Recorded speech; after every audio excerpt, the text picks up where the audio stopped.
Pedir para você abrir a sua Bíblia em Mateus, capítulo 4.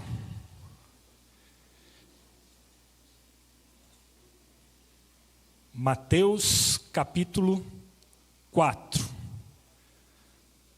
Nós continuamos na nossa série de mensagens sobre a vida de Jesus. E semana passada foi falado, pelo Paulinho, sobre o batismo de Jesus. E hoje nós daremos sequência, lendo Mateus 4, de 1 a 11, o texto que fala sobre a tentação de Cristo. E o tema da nossa mensagem hoje é as 4 tentações. Então, Mateus 4, de 1 a 11. Diz assim: a seguir, Jesus foi levado pelo Espírito ao deserto para ser tentado pelo diabo.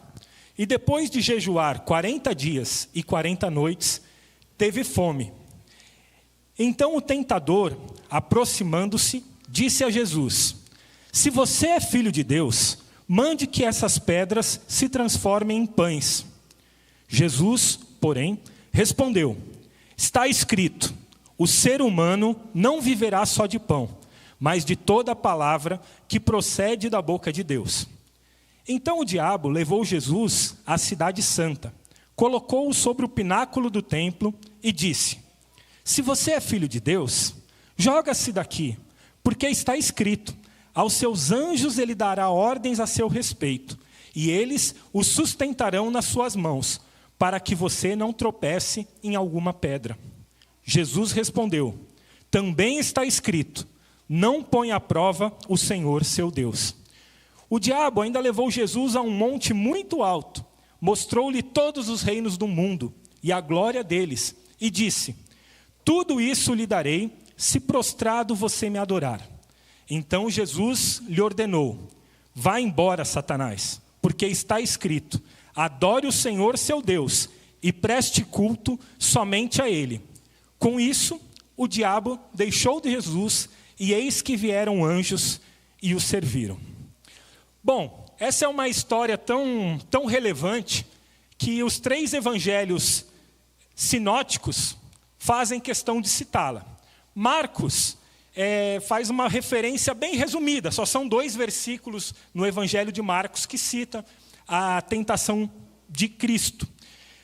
Enquanto isso, Mateus e Lucas, a gente leu Mateus, mas Lucas conta assim de uma forma bem parecida, eles desenvolvem bem mais a narrativa, citando exatamente as 3 mesmas tentações.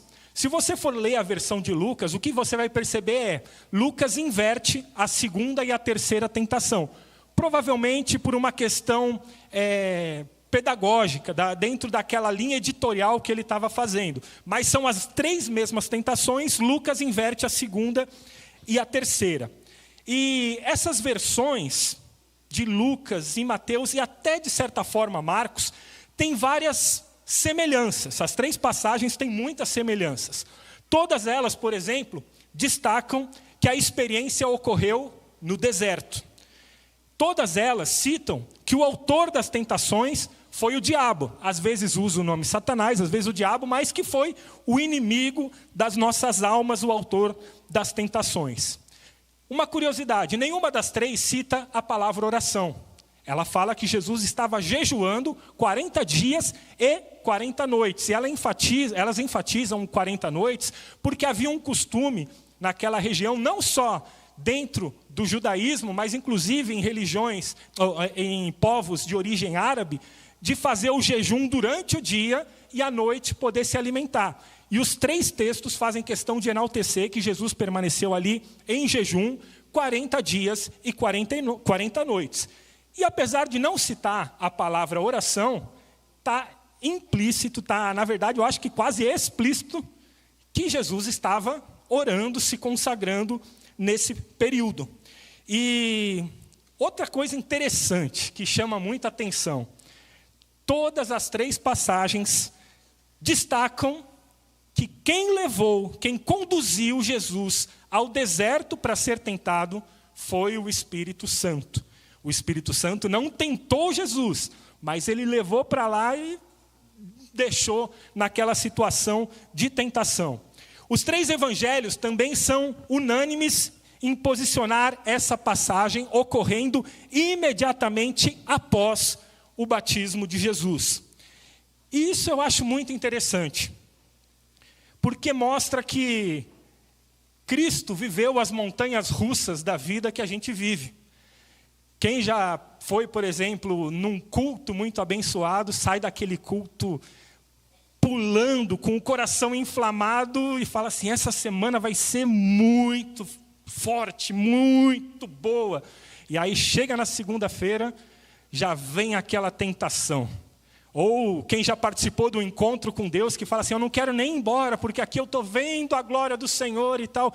Chega na segunda-feira, parece que o mundo desaba na nossa cabeça. Alguém já viveu uma experiência assim? Fala assim, eu estou no auge, e de repente a montanha-russa faz aquilo. Jesus passou por isso. Ele saiu da água do batismo para o deserto da tentação. Ele saiu do refrigério da esperança para o calor da tensão. Da aprovação do Pai para a astúcia do diabo. Da cumplicidade de João à companhia das feras do campo. Marcos fala isso, que ele estava lá com as feras selvagens. Ele sai da plena obediência até a prova mais amarga. Ele não teve tempo de curtir o momento. Ele não teve uma trégua do inimigo. E o diabo é assim. Ele não dá tempo para a gente curtir muitas vezes os bons momentos. Ele não dá uma trégua na nossa vida. Então, em instantes, Jesus foi do Espírito que repousou sobre ele, como uma pomba, para aquele bafo malicioso do inimigo no seu cangote. Podemos sair de um estado de euforia para a tentação num piscar de olhos. A tentação pode estar na primeira esquina da alegria das nossas vidas. A gente pode achar que está tudo tão bem, que quando a gente faz a primeira curva, fala assim, eu não acredito que isso estava me esperando aqui. Por que eu estava tão bom lá atrás e eu vim parar aqui? Eu não sei se você já pensou isso, mas Jesus, em um momento, ele ouviu a voz poderosa do Pai, dizendo, esse é meu filho amado, em quem eu tenho grande alegria. E logo depois, a voz que ele estava ouvindo era a voz de Satanás querendo derrubá-lo. Essa não é a realidade da nossa vida? Sair da voz de Deus, que fala tanto, que mexe, que nos impulsiona, para de repente o inimigo estar sussurrando suas propostas no nosso ouvido? E isso é um ponto crucial dessa narrativa. A Bíblia trata a tentação de Jesus como uma experiência real. É difícil da gente entender, imaginar ou definir como é que aconteceu essa cena. Era Jesus e o diabo no deserto. A gente não tem noção de como foi a materialização, como foi a conversa, como foram as insinuações. O que a gente tem é o que está na Bíblia. Então eu não quero nem perder muito tempo confabulando como o diabo se apresentou diante de Jesus, como é que isso aconteceu. Mas eu queria enaltecer que as Escrituras deixam claro a presença e, consequentemente, a existência do diabo, a existência de um inimigo na nossa vida. Satanás não é um mito. Satanás não é uma criação da igreja para aprisionar fiéis que estão com medo de ir para o inferno. Satanás não é uma energia negativa, uma ideia subjetiva. Satanás é um anjo caído, um ser maligno, um ser mentiroso. Ele é a serpente que atua contra a humanidade desde o Éden. Ele existe e tem como propósito principal destruir aquilo que Deus ama.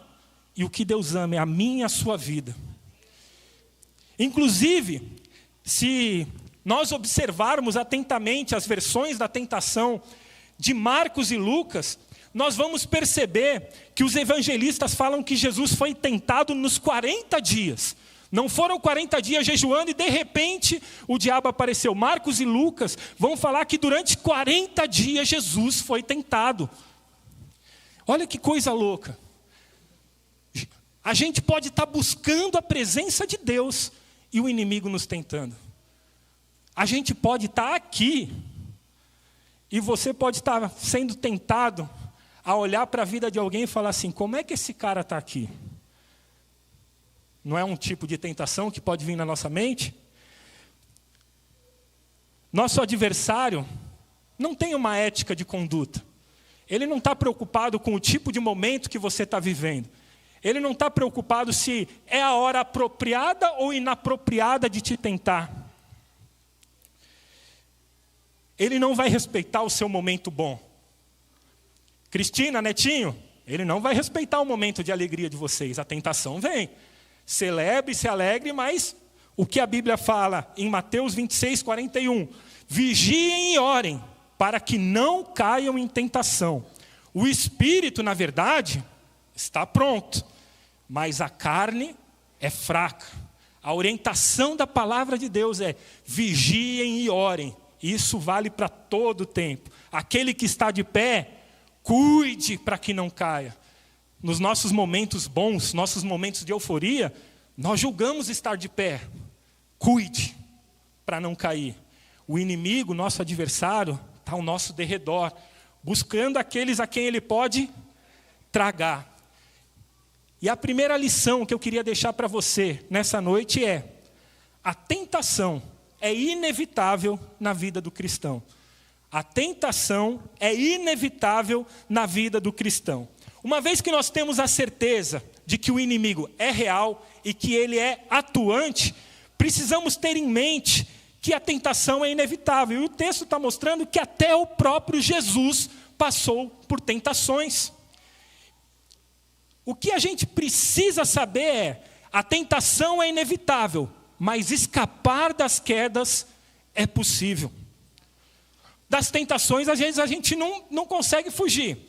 Quando Jesus está no Sermão do Monte, está ensinando os seus discípulos, ele fala na oração do Pai Nosso: não nos deixeis cair em tentação, mas livrai-nos do mal. Ele não fala, não nos deixei entrar na tentação. A tentação faz parte, mas quando vier a tentação, Senhor, livra-me do mal, livra-me da queda. O inimigo está falando ao meu ouvido, não deixa que eu dê ouvidos e entre de cabeça nessas propostas malignas que ele está lançando sobre a minha vida. Jesus não estava no lugar errado. Quem levou Jesus até o deserto foi o Espírito Santo. Foi ele quem compeliu Jesus. E uma vez que Cristo se fez homem, esvaziando-se de sua glória, o diabo passa a ter o alvo, ele almeja destruir o propósito de redenção que estava sobre a vida de Jesus. A gente tem uma tendência de enxergar de forma 100% negativa as tentações que surgem na nossa vida. Talvez porque a nossa mente seja muito mais focada em lembrar de quedas do que de lembrar das vitórias, das vezes que a gente escapou. Quando vem a tentação, a gente fala assim: uma vez eu já pisei na bola disso. E a gente não celebra, talvez, com tanta intensidade, com tanto afinco, as nossas vitórias sobre a tentação, tanto quanto a gente se entristece com as nossas quedas. Mas em todas as ocasiões que nós vencemos as investidas do maligno, do inimigo, nós saímos fortalecidos. E é por isso que o Senhor nos permite viver essas experiências de tentação. Porque quando a gente vence o mundo, a carne, o diabo, a gente é fortalecido na nossa fé. Tiago 1, 13, 14 diz que a tentação não parte de Deus. O texto fala: cada um, porém, é tentado pela própria cobiça, sendo por esta arrastado e seduzido. Não é Deus que nos tenta. Sabe o que nos tenta? É aquele desejo do nosso ego, é a nossa natureza humana, é a nossa carnalidade, é isso que nos tenta. Ela capta os nossos pontos de fraqueza, os nossos desejos mais secretos e age para que eles nos dominem. É dessa forma que o adversário trabalha. Eu sempre brinco, se eu perguntar aí para a molecadinha da célula, talvez eles até lembrem, que eu sempre brinco da história que tentaram tentaram me tentar, ficou redundante, né? Que me tentaram, é que tentaram me tentar mesmo, não deu certo. Com uma coxinha. Gente, pode colocar uma coxinha de 3 metros de altura. Eu não vou ser tentado por isso, eu odeio frango. Não vou cair. Isso não está no meu coração. Agora, tira uma lasquinha de uma picanha. Aí o inimigo começa, né? A gente é tentado pelo que está no nosso interior. A gente é tentado pelos nossos desejos, ainda que sejam desejos secretos. Eu sei que agora ninguém mais vai ficar. A Paula é especialista. Ela passa por mim, quer um franguinho? Pode falar, Paula. Não está atingindo o meu coração. Mas a gente é tentado por aquilo que desperta em nós o desejo. E como vimos na experiência de Jesus, esse despertar do desejo pode ocorrer até nas horas mais maravilhosas e mais santas da nossa vida. Quantas vezes a gente está num momento top com Deus e de repente vem aquele pensamento, que hoje falam, os psicólogos, é o pensamento intrusivo, né? De repente vem aquele pensamento e você fala assim, como é que eu fui pensar nisso? Eu estava quase tocando no Santo dos Santos. Da onde veio isso? Eu vou te dizer de onde veio, do seu coração, do meu coração. E o inimigo tenta capturar isso e falar assim, vai, brilha meu filho, é a tua hora de abraçar essa tentação. As vitórias mais comemoradas da nossa jornada podem eclipsar as situações mais perigosas. A celebração de um casamento tão sonhado, uma conquista material importante, uma desejada promoção no trabalho, tudo isso pode ser desvirtuado pelas sugestões malignas. E essas sugestões podem nos levar ao abismo.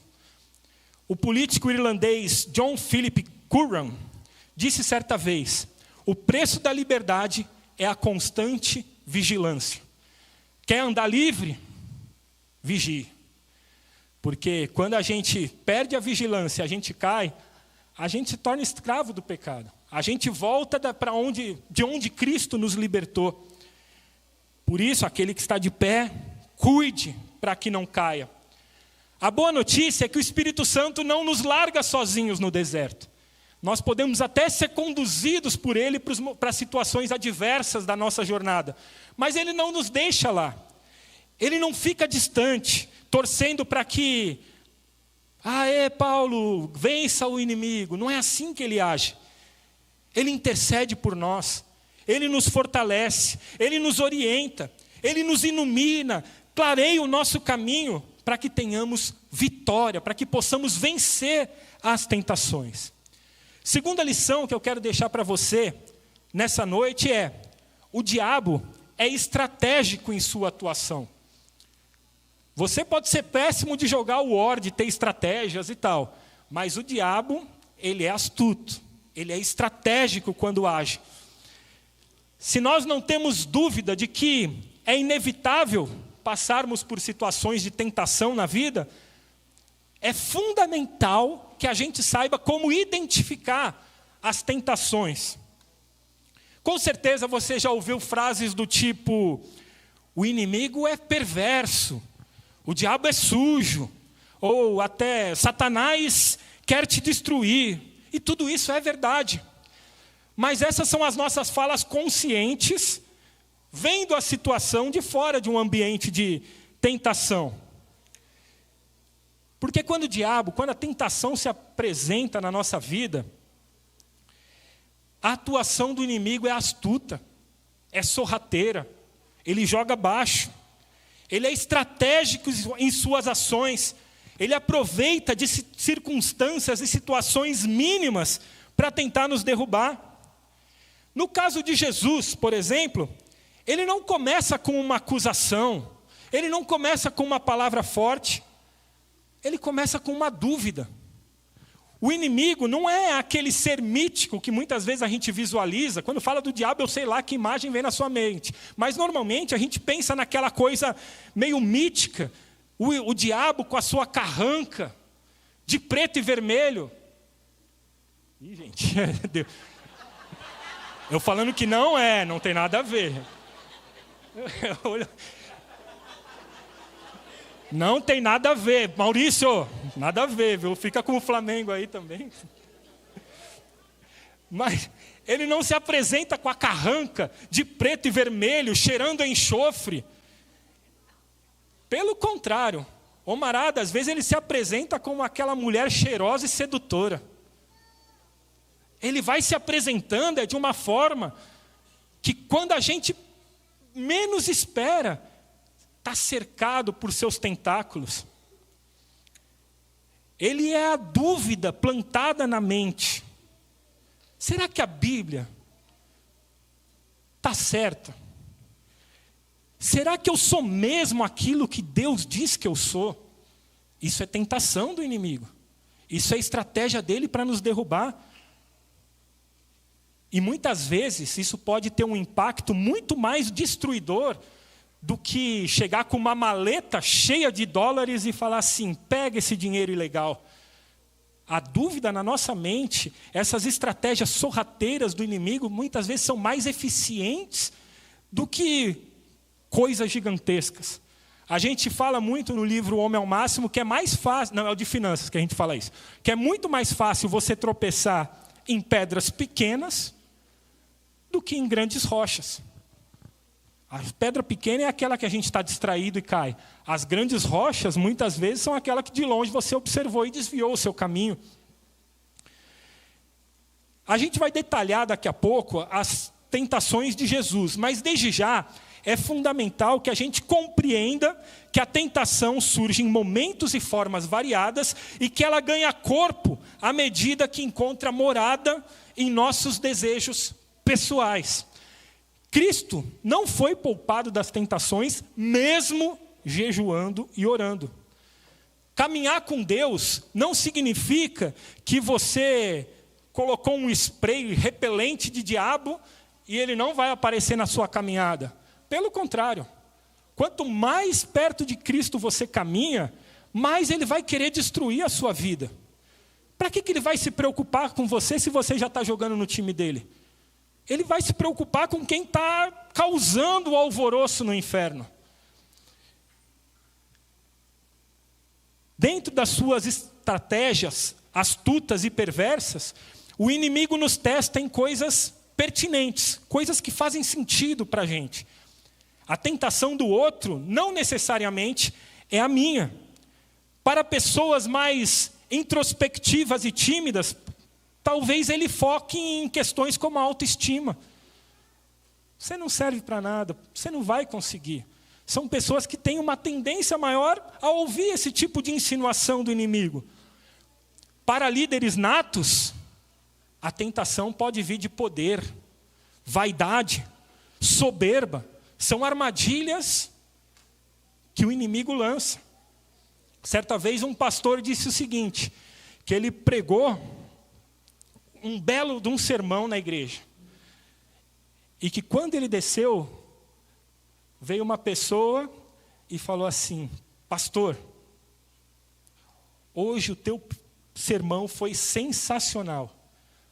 E aí ele vira e fala assim, você é a segunda pessoa que me disse isso. Quando eu desci do púlpito, o diabo disse a mesma coisa. É o tipo de tentação que vem e que se a gente morde a isca, a gente é tragado. Para o cansado da vida, a tentação pode vir de tomar atitudes terríveis e fatais. Pode vir dos vícios. Para os hedonistas, é o prazer. Eu só vivo uma vez, eu vou curtir. E assim por diante. Cada um é tentado nas suas próprias fraquezas. No caso específico de Jesus, o que o diabo está tentando aqui é provocar uma crise na sua identidade humana. Tanto que nas duas primeiras tentações, a estratégia é plantar uma semente de dúvida. Se tu és o Filho de Deus, o inimigo tenta declaradamente testar a fala gloriosa do batismo. Qual foi a fala do que veio dos céus no batismo? Este é meu filho amado, em quem eu tenho grande alegria. No quadrinho seguinte, se tu és filho de Deus, você percebe a astúcia desse ser maldito? Como ele age? Esse é meu filho amado, ele ganhou o respaldo dos céus. Na sequência, no deserto, quando ele está sozinho, Jesus, será que é isso mesmo? Ele não chega com uma acusação, até porque Jesus não tinha nada para ser acusado. Ele não chega agressivo, ele chega com uma insinuação. Satanás almeja colocar alguns senões na mente de Cristo e nessa relação pessoal entre o Pai e o Filho. Um eventual abuso da humanidade de Cristo ou da divindade de Cristo poderia arruinar o seu ministério. Esse era o propósito do diabo. Arruinar o ministério de Cristo. E o mais curioso é que, quando a gente vê Jesus sendo tentado dessa forma, pelo menos para mim, é impossível não lembrar do Jardim do Éden. A gente até muitas vezes brinca com uma frase que nunca foi dita pelo diabo lá no Éden. Assim, coma Eva, coma o fruto proibido. Procura isso na sua Bíblia. Gênesis 3:1 mostra como o diabo chega na mulher. É verdade que Deus disse, não comam do fruto de nenhuma árvore do jardim? Ele não falou, coma Eva o fruto proibido. Ele falou assim, Eva, por acaso, vocês não podem comer nada aqui? Viu como ele é astuto? Ele vai tratando, ele vai agindo de uma forma que gera um despertamento, gera uma dúvida, gera uma insegurança. E aí Eva responde, não, a gente pode comer aí de todas, menos dessa daqui, porque se dessa a gente comer, a gente morre. E a resposta do diabo, a segunda fala do diabo é certo que não morrerão. É dessa forma que ele se apresenta. A semente de dúvida foi plantada na mente de Adão e Eva. E ao invés de confiarem na palavra de Deus, que dizia, não comam, vocês morrerão, eles confiam, não. Vocês não vão morrer, relaxa, está de boa. Deus nem vai ficar sabendo que você fez isso. Ninguém vai ficar sabendo, é entre a gente a conversa. Quantas vezes a gente cai porque acha que ninguém vai ficar sabendo. É possível esconder, é possível evitar que as pessoas vejam a nossa humilhação e a nossa exposição. Esse modus operandi do diabo desde o Éden ainda está em vigor. Um sugestionamento, uma dúvida, uma interpretação errada das Escrituras propagadas pelo diabo nos nossos ouvidos. Muitas vezes encontram um coração propício para se desenvolver e nos levar à queda. O evangelista Dwight Moody disse certa vez, eu acredito que o diabo existe por duas razões. Primeiro, porque a Bíblia diz. Segundo, eu já negociei com ele. Quantas vezes ele vem com as suas conversas, assim como foi com Eva, e a gente começa a negociar com o inimigo. A gente coloca tudo que é de mais valoroso na nossa vida. A gente coloca o nosso casamento, a gente coloca o nosso ministério, a gente coloca o nosso emprego na negociação e sai sem nada. Uma mão na frente e uma atrás, assim como foi com Adão e Eva. O inimigo estuda a dieta da nossa alma, aquilo que nos alimenta. E aí ele lança no mar a isca e o anzol perfeitos para a nossa captura. Eu não sou pescador, mas eu tenho um cunhado que é.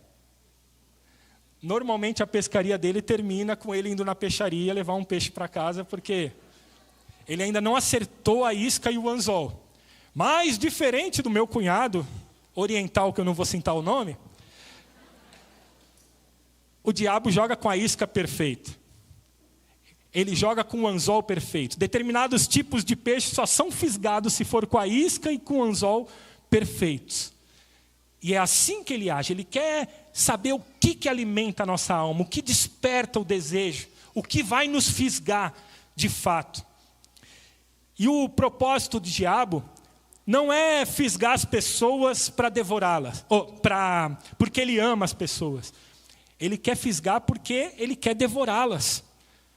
E para entender isso um pouco melhor, vamos falar especificamente agora sobre as 4 tentações de Jesus e como elas podem ser usadas contra nós. Primeira tentação, que foi para Jesus e que vale para sua e para minha vida. Satisfaça seus instintos, alimente seus prazeres. Satisfaça seus instintos, alimente seus prazeres. É muito interessante ver que logo depois do batismo, o primeiro ato, a primeira ação do ministério de Jesus é o silêncio, é a consagração, é a solitude. Logo depois de um batismo glorioso, Jesus poderia ter aproveitado o respaldo do popular João Batista. João Batista era uma figura popular naquele tempo, para iniciar já um ministério de ponta. Batizado por João, que era um cara popular, com o céu se abrindo, uma experiência daquelas, as pessoas vendo, era dali para cima. E Jesus se retira. Para nossa mente ativista, talvez não faça muito sentido essa estratégia de Jesus. Talvez fosse o caso de aproveitar e programar uma agenda de curas, milagres e maravilhas a partir dali, para já começar com milhões de seguidores no Instagram. Tinha até o João Batista falando assim: aí pessoal, segue lá, hein? Esse é meu primo. Está começando um canal novo aí. Ele poderia começar com tudo, ele poderia começar bombando. Já imagino o Pedro nos vidinhos do TikTok, né? Mas ele poderia começar com tudo. A primeira ação de Jesus é a solitude, é o isolamento, é o silêncio. Ele quer calar as vozes do mundo, mas lá quem o esperava era o inimigo. Por 40 dias ele esteve no deserto, jejuando solitariamente, tendo a companhia do Pai, das feras do campo e do tentador. Que loucura, né? Até nos momentos de consagração, o inimigo nos assola. E a abordagem começa daquela forma sutil que a gente citou. E é óbvio que depois de 40 dias de jejum, Jesus estava faminto. E a sugestão do diabo é a seguinte: como alguém como você, Jesus, está passando por isso? Não é justo. Você está com fome. Você não precisa sofrer. Olha aqui essas pedras.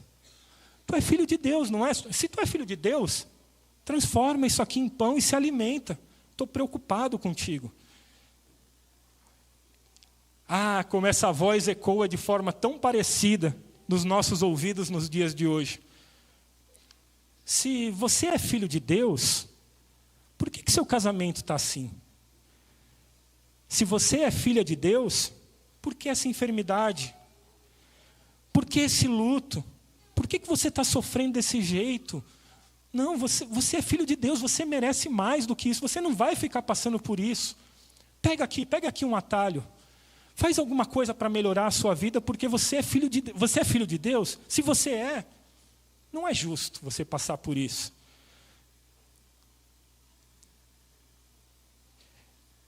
É uma tentação dupla que o inimigo faz. Por um lado, ele quer que a gente foque na nossa carne, na nossa necessidade física, que muitas vezes dói, sangra, que muitas vezes é fome, que muitas vezes é lágrima, é a nossa humanidade que está em jogo. Mas por outro, ele também está questionando o amor, a bondade e o cuidado de Deus. Nossa, tu está passando por tudo isso, não é justo, você está fazendo tudo certinho, jejuando 40 dias, mata essa fome, abraça esse instinto, satisfaça a sua carne.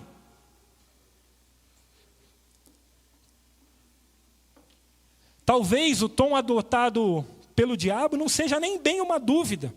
De certa forma, soa mais como uma incitação ao abuso da nossa condição.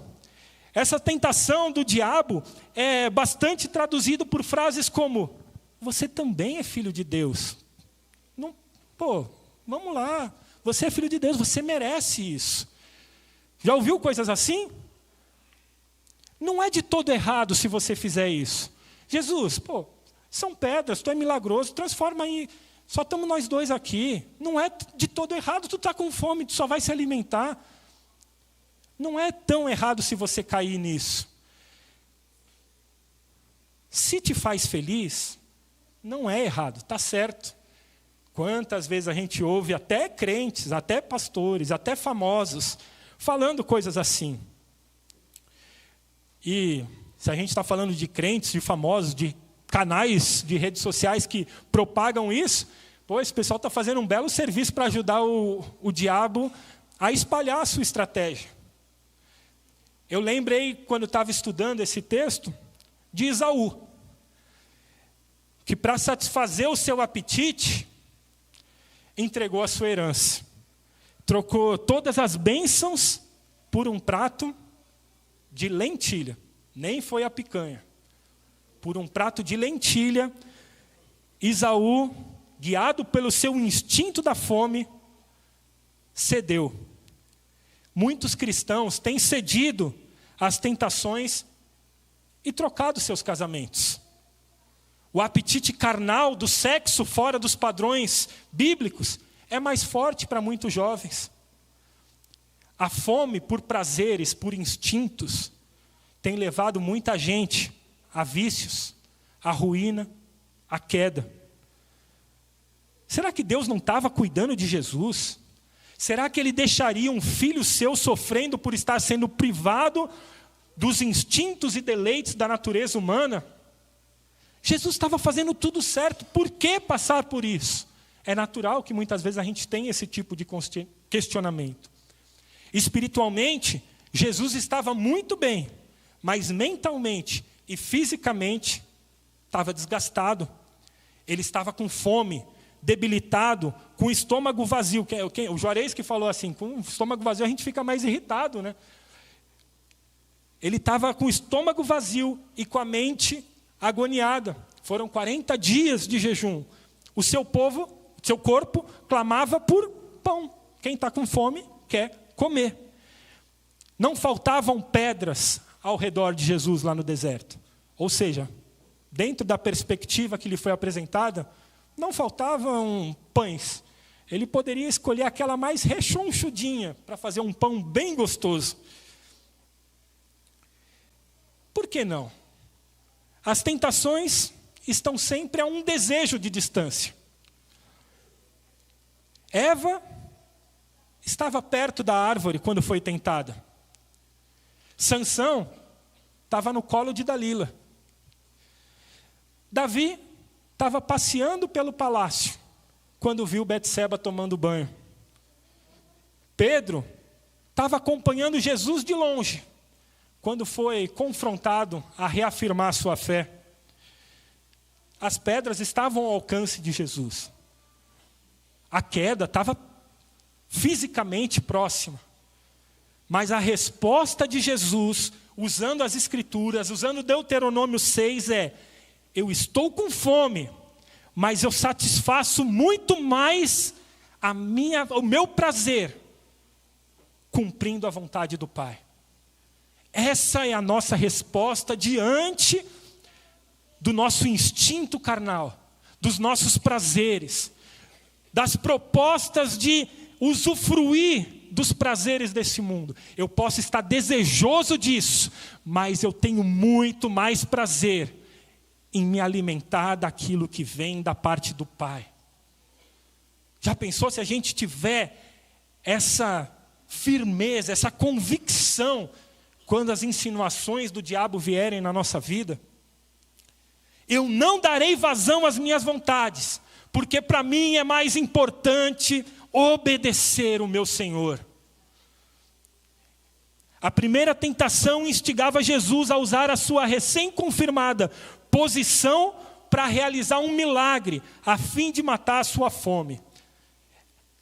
Art France comenta: a tentação foi de fato dirigida contra a obediência de Jesus ao Pai e sugeria a ele que a satisfação das suas necessidades físicas eram mais importantes do que a experiência espiritual que conduz a um caráter sólido. Você já desobedeceu o Pai para ser saciado? Eu já. E isso é a nossa queda. O caminho de volta é o arrependimento. A segunda tentação: use a Bíblia a seu favor e alcance sucesso. Use a Bíblia a seu favor e alcance sucesso. A resposta de Jesus à primeira tentação levou o inimigo a reestruturar sua estratégia. No segundo round dessa batalha, o diabo ataca com as escrituras na mão. Depois de perceber que o Senhor estava focado em obedecer a Deus e glorificá-lo, o diabo utiliza a palavra. Se na primeira tentação a intenção era que Jesus desconfiasse de Deus, agora o inimigo quer levá-lo a uma falsa confiança. O diabo odeia os seres humanos. Satanás não suporta as escrituras. Seduzir é a sua especialidade. Destruir é o seu propósito. Distorcer a palavra é o seu ofício. Certamente não morrerão, foi o que ele disse a Eva. Sempre que interpretamos a Bíblia de forma errada, nós penduramos uma medalha de ouro no pescoço de Satanás, falando assim: você venceu essa. O Carlos Vailate brinca que o inimigo é especialista em matemática. Sempre que ele cita as escrituras, ele utiliza uma das 4 operações básicas da matemática. Tem alguém aí que gosta de matemática? Lembra das 4 operações básicas? Alguém lembra? Adição, subtração, divisão e multiplicação. Sabe que operação matemática ele usou especificamente nessa tentação? Consegue projetar ali, por favor? Não sei se... Salmo 91, 11, 12. E aí eu queria que você lesse o Salmo 91, 11, 12 e comparasse com a forma que está em Mateus na sua Bíblia. O que ele alterou aí no texto? Salmo 91, 11 e 12. Se não der, eu leio aqui. Vai dar?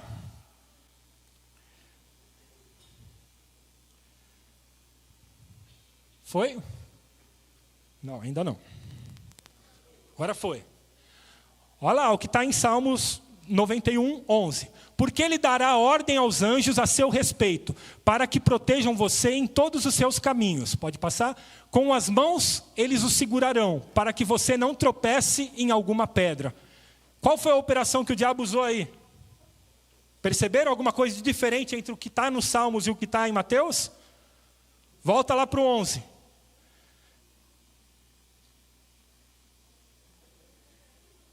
Porque ele dará ordem aos anjos a seu respeito, para que protejam você. Mateus está falando em todos os seus caminhos? Tá ou não? Ele subtraiu essa parte de em todos os seus caminhos.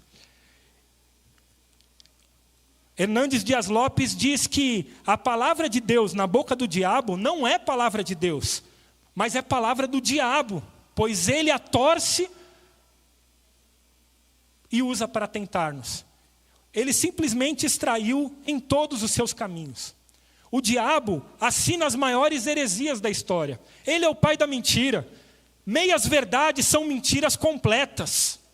Nós vivemos numa era que fala que não existe verdade absoluta. A Bíblia é a verdade absoluta. E quando o diabo chega com as meias verdades, isso é uma mentira completa.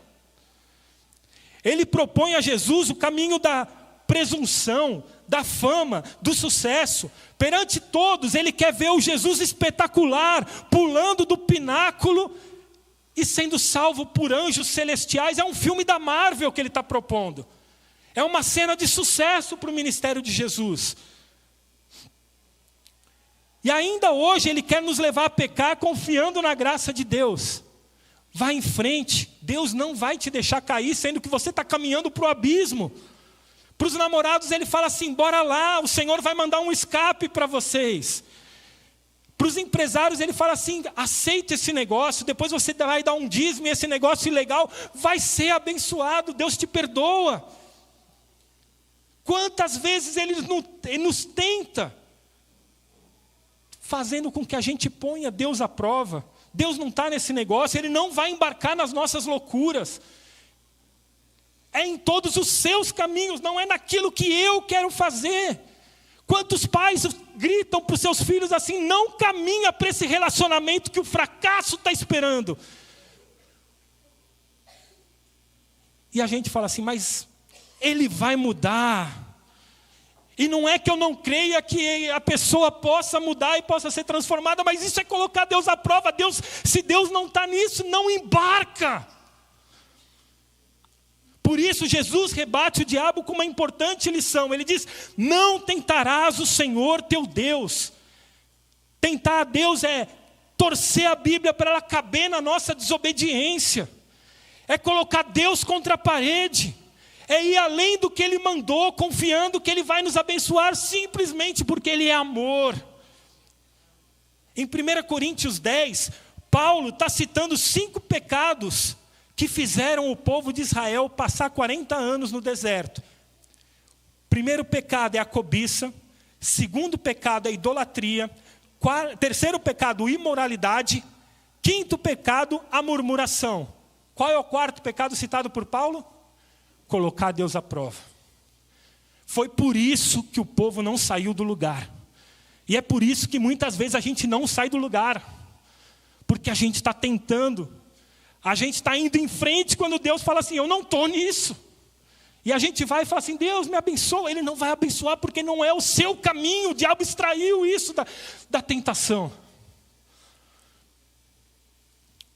Terceira tentação: negocie o seu preço e adquira poder. Negocie o seu preço e adquira poder. O diabo é criativo em seus intentos. Agora que ele está percebendo que Jesus é realmente comprometido com o reino dos céus, ele propõe um acordo com Jesus. Jesus, eu vou facilitar a sua vida. Você está com essa ideia de reino? Beleza, legal. Como se diz hoje nos nossos dias? Jesus, o fim justifica os meios. Nesse caso o fim santifica os meios, porque os meios estão todos errados e a gente acha porque fez tudo errado, mas com uma boa intenção no final vai dar tudo certo. O que o inimigo está tentando, com a terceira tentação, colocar na mente de Jesus, é que o caminho é muito lento. Estabelecer o reino é demorado, vai ser dolorido. Então ele fala assim: vem cá, esquece o plano do Pai, seja independente. Qual é o seu preço? Eu vou te dar o poder que você quer. Eu vou te dar o reino que você quer. Eu vou te dar o tamanho que você merece. O diabo, desde o começo, desde o Éden, está propondo que nós sejamos independentes de Deus, desbravadores da nossa própria jornada, donos da nossa vida. Todo mundo tem um preço, qual é o seu? No mundo dos negócios isso é tão comum.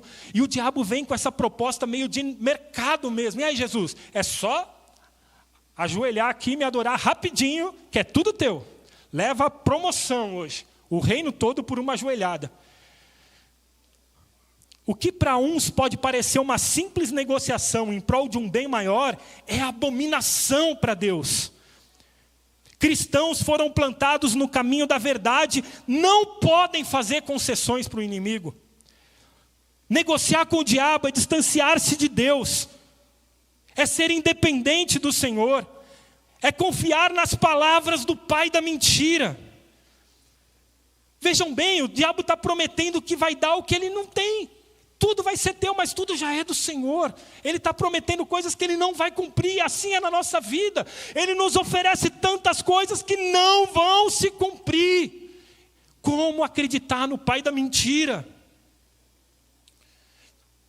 A resposta de Jesus é como se fosse: eu não me prostrarei diante de ninguém que não seja o meu pai.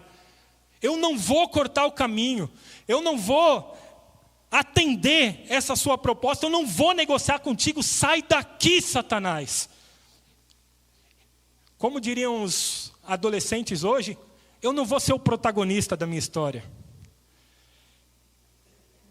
Não importa o que o mundo ofereça, não deixe de lado os planos do Pai para a sua vida. Se parecer impossível, confie. Se demorar, espere. Se doer, sangre. Não negocie seus valores, porque a sua vida já foi paga por um alto preço. Não vale a pena se prostrar diante das propostas do inimigo. E eu falei que eu ia falar sobre... eu estou meio repetitivo hoje. Sobre 4 tentações. Já falei 3, e eu quero dizer agora a 4ª. Qual é? Abandone o caminho da cruz e seja o seu próprio Deus. Sim, eu sei que só estão escritos 3 testes do diabo nessa passagem. Mas há uma 4ª tentação que está implícita nessas 3 propostas, nesse diálogo gigantesco. E que é uma proposta, uma tentação que surge praticamente em todas as propostas que ele lança sobre nós. Não é uma estratégia nova. A 4ª tentação do texto é a mesma que recai sobre a humanidade desde Adão. Gênesis 3:5. Às vezes a gente passa batido e não percebe qual foi a grande tentação do inimigo lá no jardim. Olha o que ele fala. Deus sabe que no dia em que dele, do fruto, comerem, seus olhos se abrirão e vocês serão como Deus, conhecedores do bem e do mal. A tentação em tudo é que nós nos tornemos como Deus. O convite implícito de Satanás em todo esse texto era para que Jesus se voltasse contra Deus, que agisse do seu próprio jeito, que traçasse caminho independente do Pai. No deserto, Cristo estava na condição de servo. A missão da encarnação veio com esse propósito, de Jesus, mesmo sendo Deus, esvaziar-se de sua glória e se tornar homem. A proposta do diabo é justamente para que ele abandone essa condição humana e haja ali como Deus. E nós, como humanidade, como desejamos tomar o lugar de Deus. Foi aí que Adão caiu. Mas o segundo Adão não sucumbiu às propostas e insinuações do Satanás. Os cochichos sedutores que ecoam nos ouvidos de Jesus querem desviá-lo de sua vocação central. Mas Jesus vence. Depois do batismo, Cristo já estava comprometido em seu ministério redentivo. Mas o diabo faria de tudo durante a sua jornada, durante o seu ministério, para fazer com que Jesus desistisse da cruz. Isso acontece com você. Isso acontece comigo. O inimigo não descansa e não se entrega. Ele vai continuar trabalhando arduamente para tentar nos tirar do caminho da cruz. Ele queria tirar Jesus do caminho da cruz, ele quer tirar eu e você do caminho da cruz, ele quer nos desviar, ele quer nos tirar porque ele sabe que lá está a nossa vitória, lá está a nossa redenção. Por isso, ele nos seduz com um evangelho adaptado à nossa própria vontade. Ele promete mundos e fundos em acordos espirituais nefastos.